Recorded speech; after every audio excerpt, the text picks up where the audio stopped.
Hello guys, in this video, I will show you how to fix Upwork payments not reaching your Payoneer account in 2025. So step 1, log into your Upwork account and go to your settings, and then get paid.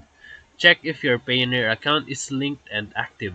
Step 2, visit your Payoneer dashboard and confirm that your receiving account is verified and not under review. Step 3. In Upwork, verify that you have selected Payoneer as your withdrawal method and the withdrawal schedule is correct. Step 4.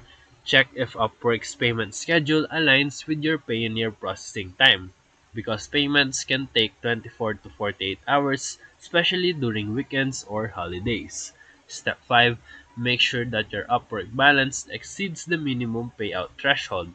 Small balances might not trigger the auto withdrawals. Step 6. If more than 3 business days have passed, contact Payoneer support with your transaction reference from Upwork. Step 7. If the issue still persists, contact Upwork support and provide your Payoneer customer ID and recent withdrawal details. Now, your payment should start arriving in Payoneer smoothly. So if this video helped you, feel free to like and subscribe for more quick tutorials, reviews, and comparison videos. Thank you for watching.